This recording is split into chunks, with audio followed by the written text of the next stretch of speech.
नमस्कार. आज आहे 26 जुलै 2025. तर आजपासूनचा परत एक खास करून शेतकऱ्यासाठी अंदाज देणार आहे. तर खास करून काय करू तर आपण सुरुवात उत्तर महाराष्ट्राकडे करू. काय झालं, उत्तर महाराष्ट्राकडे काही भागामध्ये पाऊस पडलेला नाही.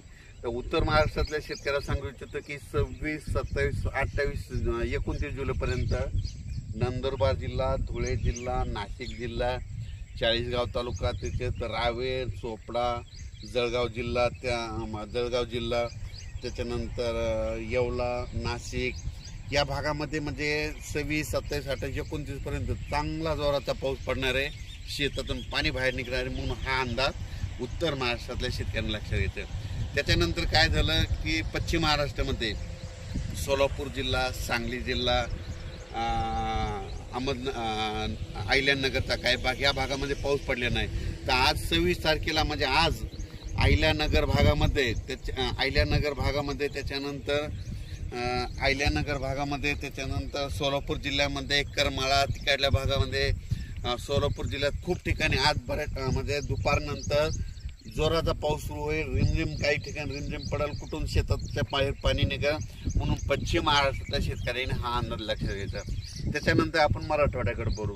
मराठवाड्याकडे सांगायचं झालं तर लातूर जिल्हा, धाराशिव जिल्हा, बीड जिल्हा, परभणी जिल्हा, जालना जिल्हा, संभाजीनगर, नांदेड, हिंगोली या जिल्ह्यामध्ये म्हणजे आज 26, 27, 28 पर्यंत चांगला दुपारनंतर जोरानं पाऊस येईल. सरी येत राहतील, जोरानं पाऊस येईल, पुन्हा मग कमी होईल, पुन्हा रिमझिम येईल.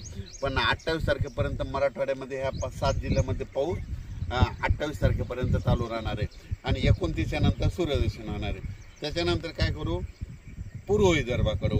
पूर्व विदर्भामध्ये वर्धा, नागपूर, भंडारा, अमरावती, अकोला, बुलढाणा, त्याच्यानंतर वाशिम, यवतमाळ या भागामध्ये 26, 27, 28, 29 तारखे 1-2 तारखेपर्यंत ह्या पट्ट्यामध्ये पूर्व विदर्भामध्ये ह्या भागामध्ये पाऊस असणार आहे म्हणून हा अंदाज लक्षात येतात. विदर्भातला पाऊस जरा 1-2 तारखेपर्यंत तिकडे मुक्कामच राहणार आहे म्हणून विदर्भाच्या शेतकऱ्यांनी हा अंदाज लक्षात येतात.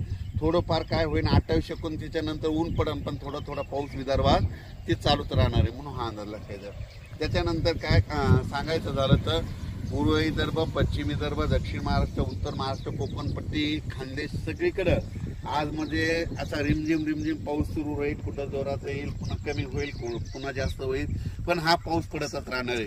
आणि कोकणातला पाऊस मात्र जोरानं पडणार आहे हे म्हणून लक्षात घ्यायचं. आणि योगायोगानं आज मी जात आहे करमाळ्याकडे जात आहे, म्हणजे झरेला जात आहे. झरेला एक प्रोग्राम आहे, त्या झरेकडे जात असते. तर त्या करमाळ्या तिकडल्या भागामध्ये पाऊस पडलेला नाही. आज तिकडल्या भागामध्ये हे 3 दिवसामध्ये पंढरपूर तिकडल्या भागामध्ये चांगला पाऊस पडणार आहे म्हणून पंढरपूरकडल्या शेतकऱ्यांसाठी ही आनंदाची बातमी. तसेच काय झालं, अहिल्यानगर भागातले मला शेतकऱ्याची फोन आले की आपल्या इकडे पाऊस नाही.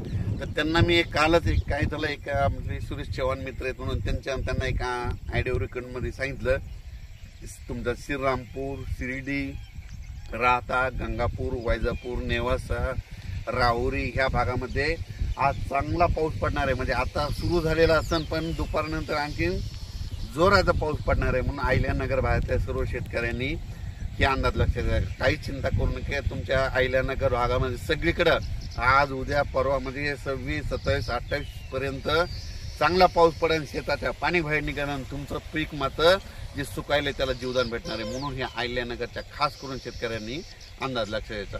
लातूर जिल्ह्यात 3 दिवस झाला पाऊस चालू आहे, धाराशिवला चालू आहे. म्हणजे सांगायचं झालं हा सगळीकडे पाऊस चालू आहे. फक्त पडला नव्हता फक्त अहिल्यानगर भागात, रावेर इकडं, चोपडा, यावल त्या भागामध्ये नव्हता, तिकडे देखील पाऊस सुरू झाला आहे म्हणून राज्यात आणखी 28 तारखेपर्यंत आहे. त्याच्यानंतर 29 तारखेला सूर्यदर्शन होईल काही भागामध्ये, 30 तारखेला आणखीन चांगलं सूर्यदर्शन. त्याच्यानंतर 11-12 ऑगस्ट पर्यंत पुन्हा हवामान कोरडं राहील. मग ते काय होईल, 10 दिवस विश्रांती जाईल. शेतकऱ्यांनी काय करायचं, ऑगस्टच्या 10 पर्यंत तुम्ही तुमचे शेतीचे कामे करून घ्या. 12 ऑगस्ट म्हणजे ऑगस्टच्या दुसऱ्या आठवड्यात परत एकदा चांगला असा मोठा पाऊस येणार आहे म्हणून हे अंदाज लक्षात घ्या. 12 ऑगस्टच्या दरम्यान परत एकदा पाऊस येणार आहे म्हणून हे देखील सर्व शेतकऱ्यांनी लक्षात घ्यायचं. म्हणजे ऑगस्टच्या दुसऱ्या आठवड्यात पाऊस येणार आहे. पण काय होणार आहे 29 तारखेपर्यंत 10-12 दिवस शेतकऱ्याला शेतीचे कामे करायला विश्रांती भेटणार आहे म्हणून हा अंदाज लक्षात घ्यायचा. अचानक वातावरणात बदल झाला तर लगेच एक मेसेज दिला जाईल. मी जात आहे करमाळ्याकडे आणि करमाळ्याकडे जात असताना या धारूरच्या घाटामध्ये या तळ्यापासून हे अंदाज देत आहे. धन्यवाद.